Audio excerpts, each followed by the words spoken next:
민선 8기 전라남도가 출범 100일을 맞았습니다. 일자리 창출 확대와 전기차 규제 자유특구 지정 등 성과가 크지만 쌀값 안정과 의대 설립 같은 해결해야 할 현안도 적지 않습니다. 지역의 인구 소멸이 현실화되면서 농촌 빈집 문제가 불거지고 있습니다. 전남에서만 4년 만에 빈집이 2배 이상 늘었는데 현실적인 대책이 필요하다는 지적입니다. 다 지어놓고도 사람이 살지 않는 아파트가 있습니다. 건설사가 방음벽을 설치하지 않아 준공 승인이 나지 않고 있기 때문입니다. 여수공항 항공기 운항이 축소될 것으로 보입니다. 제주항공이 국제선에 항공기를 추가 배치하기 위해 전라남도의 여수공항 철수 의사를 전달했습니다. 여러분 안녕하십니까? 여수 MBC 뉴스데스크입니다. 윤석열 정부가 들어서면서 전라남도는 예산 확보가 어려울 것이란 우려의 목소리도 있었지만 크고 작은 성과를 거두고 있습니다. 하지만 도민들의 삶과 직결된 쌀값 안정화와 의과대 설립 등 정부의 결정과 지원만 바라보고 있는 현안도 많습니다. 김진선 기자입니다. 민선 8기 전남도지사로서 취임 100일을 맞은 김영록 지사. 일자리 평가 대통령상, 매니페스토 약속 대상 등을 잇따라 수상했고 개조 전기차 규제 자유특구 지정, 지역 특화형 비자 시범사업 선정 등도 의미 있는 성과로 꼽히고 있습니다. 제일 먼저 우리 전라남도가 하게 됐습니다만은 앞으로 이런 시범사업이 본사업으로 더 확대해서 전라남도 전체적으로 실시될 수 있도록 하겠다 하는 말씀을 드리고요. 윤석열 정부가 지방시대를 공언한 만큼 균형 발전을 위한 실천적 과제 마련이 중요한 상황. 전라남도는 광주 전남과 부울경이 함께 추진 중인 남해안 남부권 광역 관광벨트 사업 예산과 지방 소멸 대응 기금이 크게 확대돼야 한다고 주장했습니다. 또 목포와 부산 KTX 연결, 제주 해저터널 연결 등 광역 교통망 확충이 국가 중장기 과제로 추진돼야 한다고 강조했습니다. 현재 전남은 쌀값 폭락 문제, 인구 소멸 대책, 해상 풍력 등 풀어나가야 할 과제도 산적해 있습니다. 하지만 국가 차원의 과제란 점만 강조할 뿐 구체적인 전남만의 대책은 찾아볼 수 없습니다. 이런 부분을 지방자치단체만 지금 맡길 게 아니고 필요하면은 국가적 과제로 같이 좀 나서야 된다. 세계로 옹비하는 대도약 전남 행복시대를 열겠다고 민선 8기 비전을 밝힌 김영록. 장밋빛 청사진도 좋지만 도민들이 피부로 느낄 수 있는 그리고 삶과 직결되는 정책과 사업에도 좀 더 관심이 필요해 보입니다. MBC 뉴스 김진선입니다. 김영록 전남지사는 또 민선 8기 공약인 동북권 통합청사 신설을 내년 5월까지 반드시 완료하겠다고 밝혔습니다. 김 지사는 오늘 취임 100일 기자간담회에서 동부통합청사 운영을 위한 조직 개편 계획을 설명했습니다. 청사 완공과 함께 인원을 확대하고 조직을 보강하겠다는 구상인데 이전 부서는 내년 상반기 조직 진단을 거쳐 결정할 방침입니다. 앞서 김 지사는 6월 지방선거를 앞두고 순천에 있는 동부지역 본부를 4개 실국 체제로 확대 개편하겠다고 공약했습니다. 농촌 빈집 문제가 불거지면서 이미 여러 대책들이 시행됐는데도 해가 갈수록 전남 지역의 빈집 수는 꾸준히 늘고 있습니다. 농촌 인구 문제와 마을 공동화와도 관련된 문제인 만큼 실질적인 대책이 필요하다는 목소리가 높습니다. 강서영 기자입니다. 고흥군 부원면의 한 마을. 20여 년 전만 해도 20여 가구가 살고 있었지만 이제는 주민이 절반 가까이 사라졌습니다. 이웃들이 떠난 자리는 그대로 빈집으로 방치되고 있습니다. 오랜 시간 비어있던 것으로 보이는 주택 마당에는 관리되지 않은 채 잡초가 자라 있고 자물쇠가 굳게 잠긴 창문에는 군데군데 구멍이 뚫려 흉물스럽게 방치되고 있습니다. 이웃들이 떠난 마을에 남아있는 주민들은 외로움과 쓸쓸함을 호소하고 있습니다. 기분이 안 좋지. 비어본 게 마을이 비어버려 지금. 외롭지. 그래 누구 찾고요. 일부 주민은 더 나은 거주 환경을 찾아 마을을 떠나 아파트가 있는 읍내로 이사를 가고 있습니다. 교통도 불편하고 여러 가지가 여기까지 뭐 시골이가 그렇잖아요. 자꾸 다 나갔다니까 뭐 이제 허전 나갔죠. 1년 이상 거주하지 않거나 사용하지 않은 집을 말하는 빈집. 농림축산식품부 자료에 따르면 전국 빈집의 27%인 17,600여 채가 전라남도에 집중돼 있는 것으로 나타났습니다. 빈집은 그 자체로 미관에 저해하거나 안전사고를 유발할 수 있어 문제지만 근본적으론 지역 분위기를 침체시키고 낙후를 가속화해 마을 공동화까지 이어진다는 점에서 시급한 해결 과제가 되고 있습니다. 이에 따라 전라남도에선 매년 1,400여 채의 빈집이 정비되고 있습니다.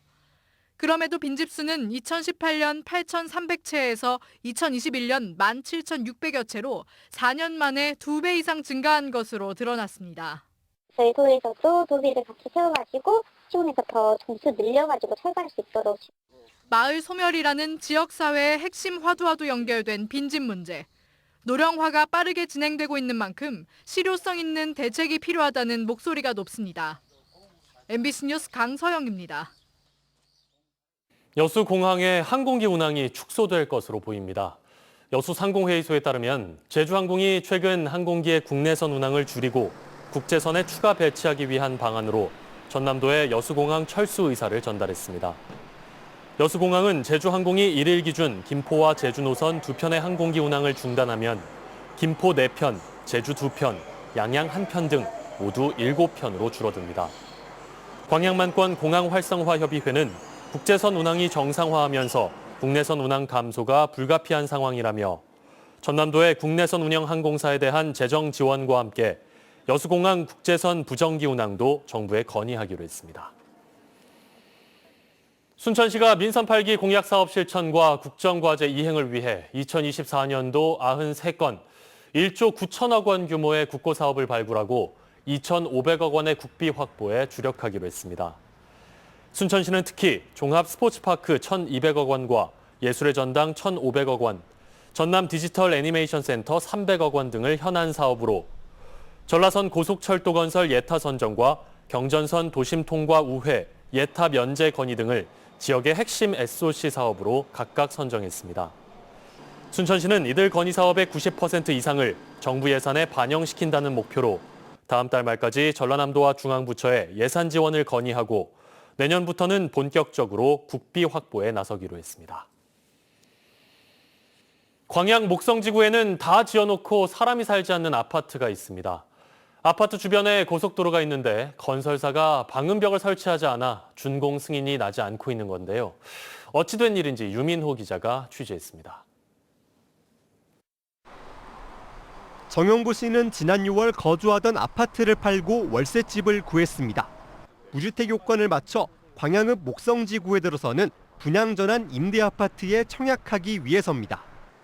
계획대로라면 공사를 마치고 올해 입주자 모집까지 끝났어야 하는데 감감무소식입니다.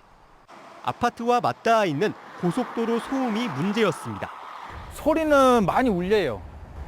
안에 들어봤더니 이쪽 길로 왔더니 많이 울리더라고. 남해고속도로를 오가는 차량 소음이 공동주택을 건설할 때 충족해야 하는 법정 기준치를 넘어섰기 때문입니다. 단지 내 조경 공사까지 마무리됐지만 지금은 이렇게 외부인 출입이 막혀 있습니다. 2019년 첫 삽을 뜬 부영주택은 지난 5월 아파트 총 1,490가구 2개 구역 공사를 마무리했습니다. 이어 광양시에 사용 승인을 신청했지만 소음 기준을 이유로 거부당했습니다. 관련법에 따라 아파트와 고속도로 사이에 방음벽을 설치해 기준치를 맞추라는 겁니다. 승인 거부 후 부영주택은 방음벽 공사를 위해 한국도로공사와 협약을 맺고 실시 설계 용역을 진행하고 있습니다. 공사가 길게는 2년까지 걸릴 거란 전망이 나오는데 처음부터 방음벽을 함께 세웠다면 준공이 미뤄지지 않았을 거란 지적이 나옵니다. 여러 개 저희가 제안도 했고 따로 협의도 했고 이미 일을 다 벌려놓고 꼼수 부려서 될 상은 아니죠. 지난주 부영주택은 자체적으로 마련한 소음 보완책을 통해 기준을 충족했다고 광양시에 알려왔습니다. 아파트 창문에 구조물을 설치해 소음을 줄였다는 건데 시는 받아들이기 어렵다는 입장입니다. 지역 정치권도 원칙대로 인허가 절차를 밟아야 한다고 강조했습니다. 시에서는 이 기준을 정확하게 충족하는지 여부를 보고 그다음에 준공 처리 절차를 해줘야 될 것 같습니다. 부영주택 측은 관련 부서에 해당 내용을 확인 중이라고 밝혔습니다. MBC 뉴스 유민호입니다. 포스코와 광양시가 광양 구봉산 정상에 조형물을 건립하고 명소화 사업을 추진합니다. 양측은 오늘 업무 협약을 맺고 광양제철소와 이순신대교를 조망할 수 있는 구봉산 전망대에 빛의 물결이란 주제로 작품을 설치하기로 했습니다. 포스코는 올해 안으로 작가를 선정하고 오는 2024년 4월까지 조형물 조성을 마무리할 예정입니다. 여수 국가산업단지 내 염산을 싣고 가던 탱크로리에서 염산이 유출됐지만 재빠른 대처로 큰 피해는 없었습니다. 오늘 오전 5시 50분쯤 국가산단 도로를 달리던 트레일러 탱크로리에 균열이 발생해 염산 50리터가 누출됐습니다. 탱크로리 기사는 균열 부위에 자석을 붙여 응급조치를 했고 소방당국은 누출된 염산을 흡착포로 제거했습니다. 하토야마 전 일본 총리가 일제강점기 학생 독립운동의 진원지였던 나주를 방문했습니다. 하토야마 전 총리는 침략과 차별의 역사에 대해 다시 한번 사죄의 뜻을 밝혔습니다. 보도에 이다현 기자입니다. 하토야마 유키오 전 일본 총리가 나주 학생 독립운동 기념관을 찾았습니다. 1929년 일본인 중학생이 조선인 여학생들의 댕기머리를 잡아당긴 사건을 발단으로 시작된 학생 독립운동. 하토야마 전 총리는 독립을 위해 목숨을 바친 학생들의 영혼을 기린다며 엄숙한 표정으로 전시를 관람하고 옛 나주역과 기념탑을 참배했습니다. やはり日本が植民地時代にいろいろと朝鮮半島にお住まいの方々に差別を行っていたということを改めてこのラジオに来て学ばせていただいて大変その当時のことに対しては心から謝罪を申し上げたいと思っております。 하토야마 전 총리는 이어 5.18 민주묘지를 향했습니다. 1980년 5월 시민군 대변인이었던 윤상원 열사와 전남대 학생회장이었던 박관현 열사, 행방불명자 등을 추모했습니다. 대동정신, 민주화정신, 주목받는 정신이 일본도 널리 퍼져가는 그런 세계화되는 아주 중요한 계기가 될 것 같다. 그래서 환영합니다. 광주와 전남 지역 방문 일정 동안 평화와 인권, 그리고 자유와 민주주의 등 보편적인 가치의 의미를 되새긴 하토야마 전 총리는 한일 과거사 문제와 관련해 일본의 사죄를 강조해온 대표적인 친한파 인사입니다. 이전에도 서울 서대문 형무소 역사관을 방문하고 경남 합천에서 원폭 피해자들을 만나는 등 사과와 반성의 행보를 일관되게 보여왔습니다. 戦勝国なり旧植民地なりからもうこれ以上の責任追及はしないという言葉が出てくるまで責任は担い続けなければならない。 한일 과거사 문제가 여전히 다 해소되지 않은 가운데 일본의 무한 책임론을 강조하는 전 총리의 주장에 눈길이 모아졌습니다. MBC 뉴스 이다현입니다. 오늘 전남 동부 지역은 종일 흐리고 곳에 따라 비가 내렸는데요. 내일도 흐리고 구름 많은 날씨가 이어지겠습니다. 내일 최저 기온은 14도에서 16도, 최고 기온은 21도에서 23도로 오늘과 비슷하겠습니다. 바다의 물결은 남해서부 해상에서 0.5에서 최대 3m까지 일겠고 초속 6에서 14m의 강풍이 예상돼 주의가 필요합니다. 기상청은 당분간 아침 기온 15도, 한낮 기온 20도 안팎으로 쌀쌀할 것으로 전망된다며 건강관리에 유의할 것을 당부했습니다. 오늘 오전 5시 50분쯤 여수 거문도 앞 해상에서 낚시 어선이 좌초됐지만 승선원 모두 구조됐습니다. 해경은 구조정 등을 급파해 1시간 만에 선원과 승객 등 18명을 구조했습니다.